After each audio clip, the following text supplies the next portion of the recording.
It was already dark when the assassin arrived at the butcher's shop. He straightened his tie as he walked in, offering a courteous nod to the teenage girl at the counter. She offered the nod back in return. They didn't exchange a word. She knew exactly why he was here. The assassin passed through the curtain of thin plastic flaps into the back rooms of the establishment, feeling the icy chill that kept the meat preserved. He passed beyond tables where butcher knives and meat cleavers lay. He moved around sides of beef hanging from meat hooks. He knew that Dogan the butcher, better known to clients of his side business as the Iron Turk, would be waiting for him in the freezer. He passed through the heavy iron doors and found the man inside. Their breath hung in the cold air. The assassin spoke the secret key phrase, even though they knew one another well at this point. "I'm here for the steaks on the top shelf." Dogan smiled and responded with his part of this linguistic dance. "Those stakes are too high, boss." The assassin smiled back. "No stakes are too high for me." Dogan punched in a long sequence of numbers onto a keypad in the freezer wall. That very same wall flipped and folded away, revealing a broad selection of untraceable guns at competitive prices. The assassin looked them over with practiced calm. "I'm doing a special on these," Dogan said, pointing to one of the assault rifles. "M4A1 comes free with a scope, laser sight, and a bump stock. Excellent for long-range encounters and close-range firefights. Very cool, very versatile. You like?" The assassin shook his head. Dogan shrugged and moved on, pointing to one of a generous array of pump-action tactical shotguns. "This vision of loveliness is a Benelli M4 Super 90, the finest innovation to come out of Italy since spaghetti and meatballs," he said. "If it takes more than one shot from her to take down your target, then you must have been aiming for his big toe." Again, the assassin shook his head, unimpressed. Tough customer," Dogan said. "But Dogan has a product to suit every need. Nobody has ever left this room an unsatisfied customer." He pointed to a submachine gun. "If you want a compromise between discretion and power, your best bet might be the Heckler & Koch MP5A2, the Cadillac of submachine guns, in my own personal opinion." But the assassin wasn't even listening. He stepped forward to the Iron Turk selection of handguns and picked up an old reliable. That made Dogan smile. Beretta M9. Excellent taste, sir," he said. "Not a perfect weapon. Had some issues with slide failures, but a generally reliable piece for close encounters of the violent kind." "Where did you get these ones?" the assassin asked. "Outside contractors," Dogan replied. "I don't ask too many questions." The assassin paid Dogan and left the butcher's shop with the M9 and 2 magazines worth of ammunition. He'd be throwing the thing in the river once the job was done anyway, so it was never a smart move to get too sentimentally attached. He had no idea that this weapon would actually be far more dangerous to him than any of his allotted targets. In this case, the target was a mob accountant with an office in a local high-rise, likely well defended by the dangerous men whose money he so diligently counted. The assassin preferred subtlety on a job like this. Nobody won when he stormed into a building, guns blazing, potentially involving civilians, potentially involving the police or reinforcements. He didn't need that kind of heat. That's why, to infiltrate the building, he disguised himself as a FedEx delivery man, hiding the M9 in his delivery box beneath a stack of accounting periodicals. He'd have no problem getting into the building like this. Nobody ever paid much attention to the delivery man. He passed through layers of security, menacing men with visible side pieces, who patted him down and gave him the stink eye, but somehow never looked inside the box. He'd arranged a building maintenance unit, those movable platforms that window cleaners stand on, to be waiting outside the window, so he could lower himself down the side of the building after the job without attracting suspicion. So when he was granted access to the room, he wasted no time in pulling out his M9 and pointing it at the cowering accountant's head. As the man cried and begged for his life, the assassin pulled back the hammer with his thumb and fired, the report echoing through the room. To the shock of both the assassin and the accountant was unharmed, and the hot dog in a little cardboard serving tray landed on the floor. Before the assassin could even process what had just happened, a pair of guards burst into the room behind him and opened fire into his back. Do you remember what you had for lunch on this day last week? It feels unlikely, doesn't it? It's an almost cliché method of pointing out the fallibility of human memory.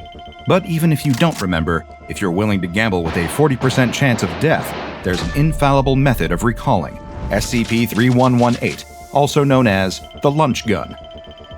To the untrained eye, it's a simple Beretta M9 pistol, standard issue for SCP Foundation armed personnel. And if you sustained a shot to the body, neck, or limbs, there would be very little difference. You'd find yourself bleeding and potentially dying in short order. However, if you are shot in the head, the weapon's truly bizarre anomalous effect kicks in. The bullet will dematerialize just before it impacts your cranium, and rather than a John Wick-worthy exit wound and a cinematic blood spray, a meal that you've had for lunch at some point in the past will instead materialize. It will fly away from your body at a logical trajectory from the angle of the bullet's entry, and all of this is true in the most literal terms. When we say lunch, we do mean lunch. It will only manifest a meal consumed between 11 a.m. and 3 p.m. This meal, along with the utensils first used to consume it, will exit at the velocity of a bullet exiting a human brain and come to rest on the first applicable surface. While the meal will displace anything in its way as it lands, sometimes creating messy results, none of the food itself will ever spill. And while 40% of the time this process does kill the person, the Foundation's top researchers aren't really sure why. Because the bullet never actually enters the head and displaces any skull or brain matter. Just one of life's great mysteries, I suppose. Something that we do know is that the more the weapon is used on a subject, the earlier the manifested meals go back in the person's history.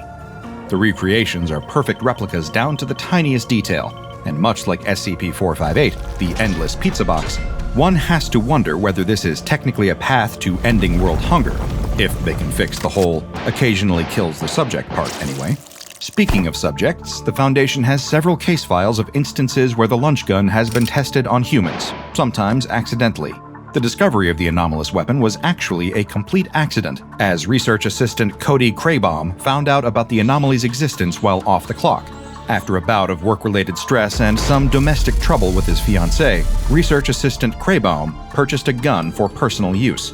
You can imagine his shock when, after the echo of the gunshot faded and the smoke cleared, he was alive and saw that a plastic container with a reheated slice of pepperoni pizza, an alcoholic beer, and some hazelnut chocolates landed on his dining room table at incredible speeds.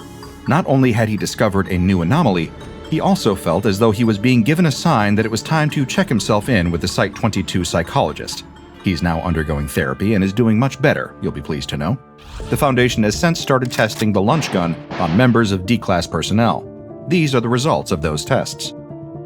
When D-10331 was shot in the head with the lunch gun, he survived, and what manifested was a lunch tray topped with standard Foundation D-Class rations and a glass of water. This was when the Foundation began to realize the weapon's recency bias and decided to conduct some more tests with the same D-Class. On the third of these tests, the meal that was produced was a bowl of steaming hot chicken soup, a napkin with 25 cheddar-flavored goldfish crackers, and a glass of warm milk. The D-Class claimed that seeing this meal again made him feel extremely nostalgic, and that this was a meal he was often given by his mother when he was unwell growing up. With each test, the archetypal meal seemed to come from an earlier epoch of his life. Several more tests were conducted on D-10331 to see if the pattern continued. On the sixth test, the D-Class was killed through anomalous means, as a white liquid seemed to spurt out of his head in lieu of an exit wound.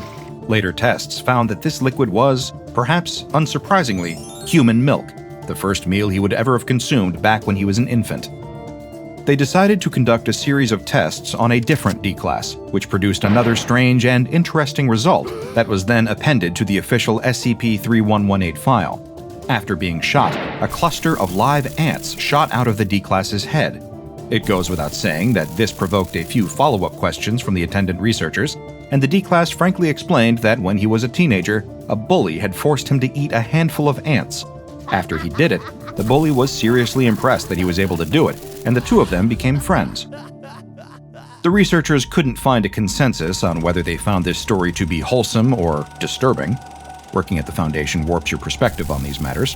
What was decidedly unwholesome was the next test with the D-Class, a kidnapper whose young victims had never been found when he was convicted of his crimes. The Foundation managed to solve this enduring mystery when they shot this D-Class with the lunch gun and were horrified to see one of the missing children fire out from the man's head, along with a butcher's knife and fork.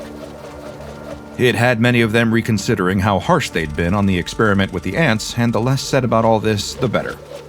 Naturally, after the tests on human subjects turned out to be so fruitful, Foundation researchers started to get curious about whether the effects would be just as stark when they tested the lunch gun on anomalies they had in containment. And personally, I'm delighted that the thought occurred to them. It was a question that this humble researcher immediately began thinking about as soon as I read the files on this peculiar armament. Of course, when considering anomalies that have consumed bizarre food, the researchers knew that they simply had to test their new toy on SCP-082, also known as Fernand the Cannibal. This freakish, ogre-like anomalous humanoid is a pathological liar and fabulist who claims he's everyone from Napoleon to Andre the Giant, and of course, he's been known to eat people from time to time. He's far from the only anomaly who can lay claim to that. When he was shot in the head with the lunch gun, a red-haired woman in an old-fashioned leather coat was thrown out across the room, where she appeared disoriented and confused. The Foundation interviewed her and discovered that she was the famed missing pilot, Amelia Earhart. Yet another mystery solved by the miraculous lunch gun. SCP-2273, a dimensionally and temporally displaced Russian super soldier named Major Alexei Belatrov, was also requisitioned for testing of the lunch gun. Alexei hadn't eaten for quite some time as a result of being trapped in a mechanical suit that takes care of all of his needs, at the cost of being something he's perpetually physically unable to remove. Like the D-classes, they shot Alexei in the head several times, though they were sure to avoid shooting him enough times that he died. For the first several shots, what was produced from his head was a thin nutrient slurry, likely what the suit has been providing him for the past several years. Alexei became incredibly emotional when the lunch gun reached a period before he was entombed in the super soldier suit, producing a bowl of steaming hot borscht with a plate of pierogies next to it. Major Belatrov thanked the researchers, saying the experiment had reminded him of simpler times back in his youth. SCP-2662, the teenage Cthulhu, was interrupted from his intense gaming session with a cross-test with the lunch gun. They shot him in his cephalopod head, and a packet of nacho cheese Doritos and a red Solo cup full of Code Red Mountain Dew fired out onto a nearby table. Irritated that he'd been pulled away from such an important World of Warcraft raid for what seemed like such a strange and pointless test, he took the Doritos and Dew back to his gaming cave as repayment, saying, "All my buds are gonna think I roached out. This is the least you could give me." Wanting to know whether the lunch gun was capable of producing larger anomalous objects, Foundation researchers tried to test it on a victim of SCP-5126, a memetic anomaly known as Eat Your Mattress. The anomaly is a deep-fried meme of a mattress featuring the text, "King size, a meal fit for a king." Anyone who witnesses this meme develops the desire and capability to eat entire mattresses, which is just incredibly strange on the face of it. Someone afflicted with the condition was shot with the lunch gun, and, to the delight of the researchers, a king-size Casper mattress was fired out of the person's head, which is appropriate given that Casper mattresses are the sponsor of today's... No, I'm just kidding. But seriously, Casper, if you're watching, feel free to reach out. I have a strong feeling that we could do something beautiful together. Anyway, moving on. Told that the experiment would be vital in discovering more about the nature of the pestilence, SCP-049, the medically minded anomaly known as the Plague Doctor was brought into a testing chamber to stare down the barrel of the lunch gun. Before he could even ask what was going on, they shot him in the head, causing a crusty French baguette, a handful of grapes, and a wedge of hard cheddar cheese on the back of a blanket to fire across the room. The Plague Doctor had no idea what had happened here and seemed frustrated that his time had been wasted on such a frivolous study. I have to admit he may have a point there. Speaking of tests on dangerous humanoids that sometimes deigned to work with the SCP Foundation, the researchers also received permission to test the lunch gun on SCP-076-2, an immortal Sumerian warrior known as Abel. In order to convince Abel to take part in the test, they told him that the purpose of the experiment was to show just how incredibly strong he was. Surely a Beretta M9 shot to the head would cause him no damage whatsoever. With his ego thoroughly stroked by this prospect, he agreed to take part. They shot Abel several times in the head, knowing that even if he died, he'd just resurrect himself in his giant obsidian coffin. At first, much like the D-classes they tested, the first several meals were standard Foundation rations, but once those were out of Abel's system, his head began producing more traditional Middle Eastern meals, like hummus with pita bread, falafel, and baklava. Abel seemed proud to prove that not only did the gun not damage his mighty head, it didn't even hurt. While everyone felt a little conflicted at the concept of even pointing a weapon at a creature so beautiful and pure, the researchers did achieve permission to test the lunch gun on SCP-999, also known as the Tickle Monster. Containment breaches in the past had shown that the creature was bulletproof, so they at least had that going for them. When they shot SCP-999 in the part of it that could nominally be described as its head, the result was a glass ice cream serving bowl being fired out and landing on a nearby surface. The bowl was full of M&M candies floating in chocolate syrup. SCP-999 squealed in delight and immediately devoured the sugary treat, so no harm, no foul on that one. Another subject of these tests was SCP-913, part of the Dr. Wondertainment Little Misters series known as Mr. Hungry, an African-American man with a seemingly limitless appetite who will devour anything and everything in order to try to fill the bottomless void within. Surely, the Foundation researchers on the team could foresee the potential disaster of using the lunch gun on Mr. Hungry, but the study went ahead nonetheless. They shot Mr. Hungry, and quickly the entire testing chamber filled up with a horrifying cavalcade of food that Mr. Hungry had consumed a few days before. One of the researchers was injured when the tidal wave of food slammed them up against the wall with considerable force. The researchers couldn't help but wonder what would happen if the lunch gun was used on an anomaly that didn't appear to eat, an undeniably curiosity-provoking question. It also resulted in some of the most disturbing results of the experiments regarding SCP-3118. The anomaly selected was SCP-035, the Possessive Mask, an alternating Greek comedy and tragedy mask that takes over the bodies of anyone it's placed on, immediately killing them and taking over their body with unparalleled malevolent energy. In order to keep the test pure, they gave SCP-035 a mannequin body to take over, to make sure that the lunch gun didn't just summon up a meal that the creature's unfortunate host had once consumed. When shooting SCP-035 in its masked head, a strange, vaporous substance seemed to exit with a sound alternatingly described as hissing and wailing before dispersing into the air. This confused researchers at first, until they conducted a metaphysical analysis of the air in the room. It turned out, what had left SCP-035's head was a human soul, a fact that left everyone in the room a little existentially shaken. As is rather standard procedure for an anomaly that is non-sentient and incapable of acting on its own, SCP-3118 has been given the Safe Containment Class. It has relatively low containment security protocols given that it's actually substantially less deadly than a non-anomalous Beretta M9, which is statistically far more likely to kill you in a non-anomalous fashion if someone shoots you in the head with it. That's a fun little fact you can have for free. SCP-3118 is kept in a standard small safe class container in the archives of Site-22, without ammunition and with a standard trigger lock, like the ones most responsible gun owners will have, especially if they have children. And just like said responsible gun owners, the weapon is regularly cleaned and given maintenance procedures to prevent standard wear and tear. And after everything else that happened, testing is currently suspended, given that Foundation researchers admittedly do have a tendency to run away with themselves on this kind of thing. Now, if you'll excuse me, I'm going to get lunch.